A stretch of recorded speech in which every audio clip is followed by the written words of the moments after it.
Hello， 各位你好，我係 Steve。咁啊，我就咧嚟到日本一段時間啦，好多朋友咧都有問我學日文嗰個過程學到點啊。咁我今集咧就想做一個分享。咁大家如果你嚟到日本咧 holiday 啊，你都可以學啲日文啊，收到一啲好啲嘅服務啦。因為我諗日本人咧都幾尊重你識講啲日文嘅嚇，同埋如果有朋友想學日文啊，講日文講得好流利啊。我未去到啦，不過都一個 reference 咁樣啦。我哋 BNO 嘅朋友咧，佢哋都喺度學緊英文，大家咧都想個語言咧越流利越好啦，係咪先 ？Principle 咧，你學咩語言都係咁樣嘅。好啊，咁啊，希望大家中意條片啊，覺得有用啦。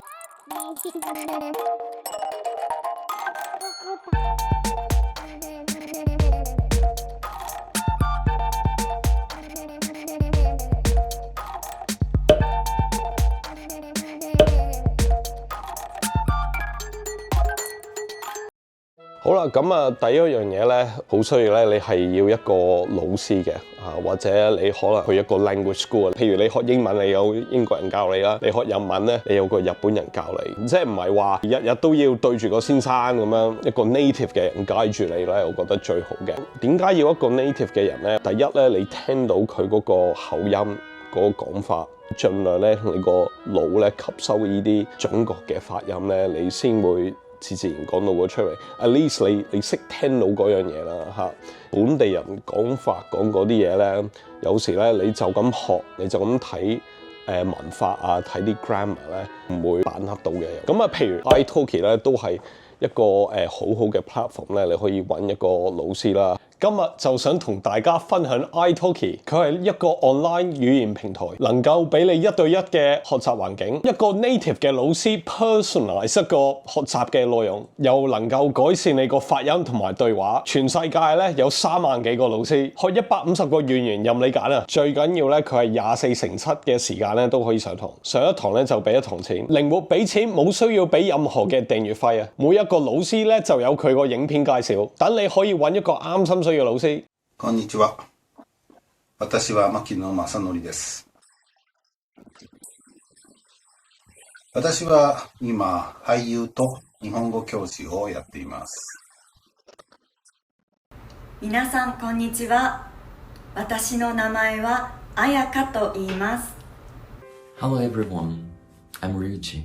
I was born and raised in Japan. 第一次試同仲要有折頭添。如果香港嘅朋友成日嚟日本玩咧，大家咧就可以去 iTalki book 一個老師學一啲簡單嘅日文，咁嚟到日本咧可以玩得開開心心。係よろしくお願いします。はい、お願いします。はい、じゃあまずは今日トライアルレッスンね。はい、そうです。私のレッスンのポイント、マイレッスンポイント。Don't sit do. Or how to train conversation. Conversation is speaking and listening. So train your mouth and ears. Mouth is 口。ears is 耳。口と耳を鍛える。ね、トレインする。いいことなんて一つもないって思ってたけど、なんか吹っ切れそう。できるもんなら何でも作るよ。Repeat after this. はい。言ってるよ。ここで働かせてもらえませんか？はい。ここで働かせてもらえませんか？そうそうそうそうそう。はい、じゃあまずは Repeat after this。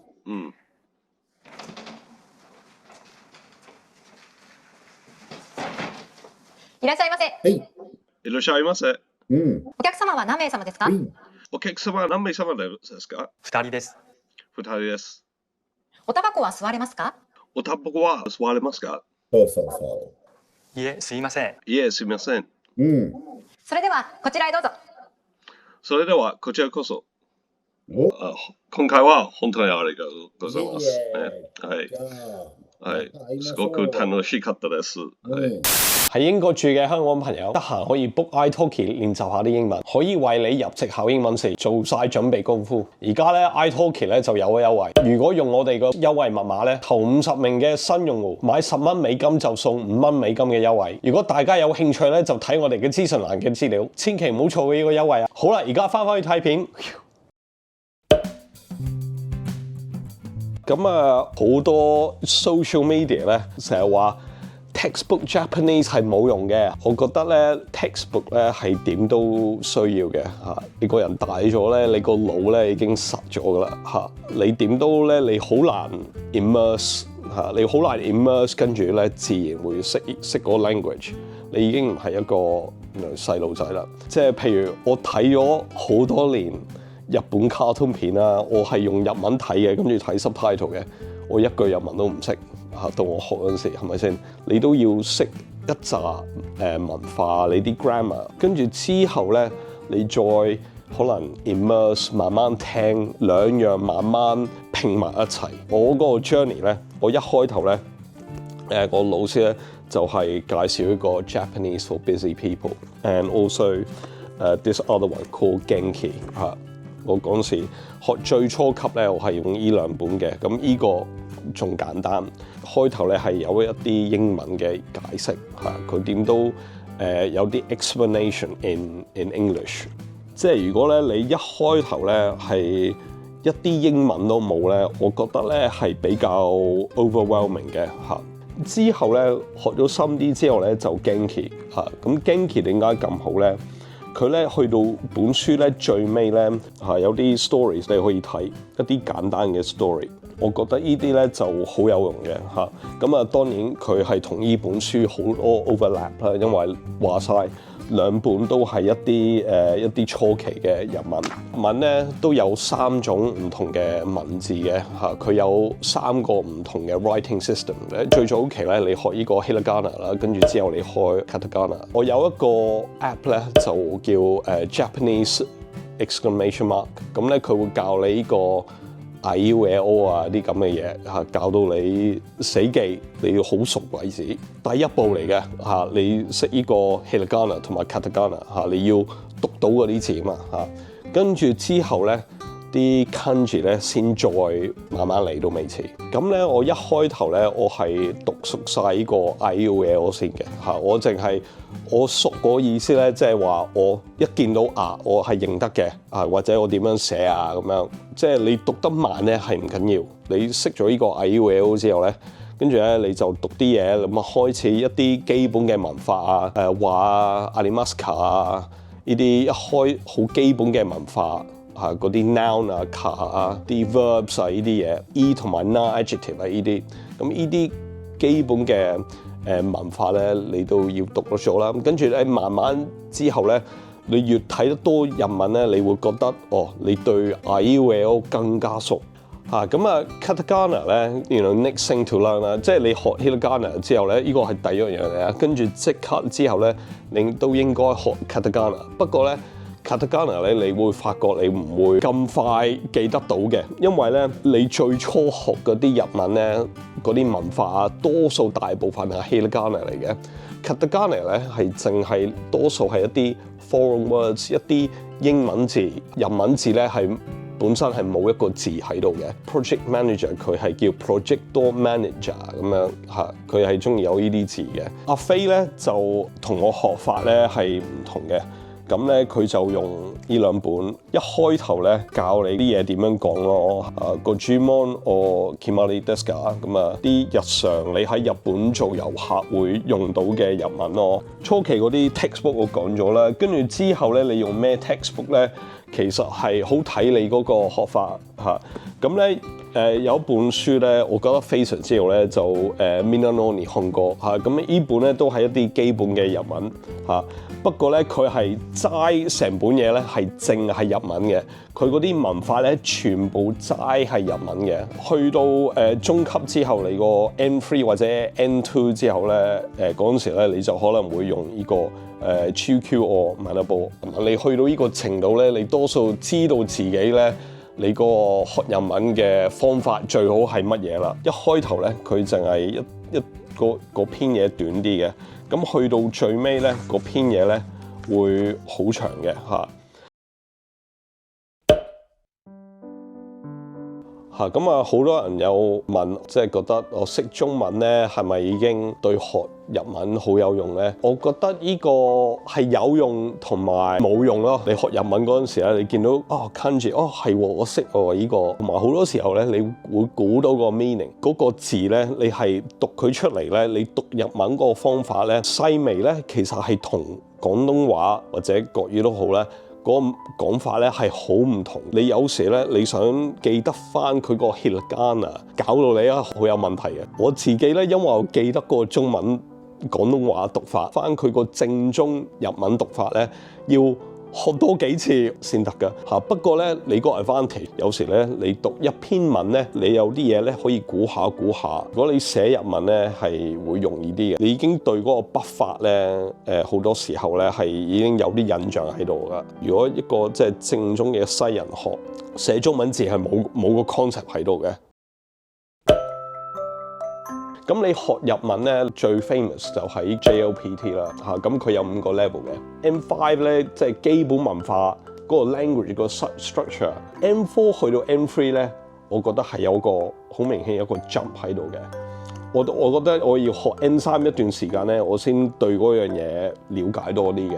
N3 去到 N2 咧都係一個 jump 嚟嘅。我唔係淨係為咗考試啦嚇，好多人咧我知道咧，佢哋係咪好多 past paper 跟住去考，你就係攞咗個 certificate， 你係咪？不唔代表你真係識到語言咯嚇。我可能做1-2份 past paper， 即係大約了解佢個試點樣，個 pattern 點樣去啦。咁啊，點樣 immerse 自己咧，都其實幾難嘅，因為你唔可以 full day only Japanese， 你好難做到噶嘛嚇。Especially 如果你唔係日本嘅話，最緊要咧係你要吸收一啲嘢咧，你係 enjoy 嘅。我好中意睇一啲講車嘅YouTube 嚇，我好中意日本嘅 Best Motoring。我個電話都 set 咗，慢慢你個腦咧就會容易啲接受嗰樣嘢，睇嗰樣嘢。動畫都係一個好嘅方法嚇，不過咧動畫要小心啲。睇龍珠咧，完全唔係 everyday Japanese 用嗰啲日文嚟嘅。叮當咧，可能細路仔會講嗰啲日文啊，咁我覺得睇呢啲都好有用嘅。最有用咧 Terrace House。Terrace House 講嘅日文咧，你 Netflix 可以睇啦。呢啲係一啲年青人啊拍拖啊，或者一齊行街食飯啊，佢哋點樣溝通啊 ？Learning a language and acquiring language 兩樣嘢咧係好唔同嘅。你要首先需要 textbook to learn a language， 跟住咧你要睇嘢，你要吸收嘢 and acquire a language， 跟住兩樣咧合體係啊。You can't do one without the other。跟住咧。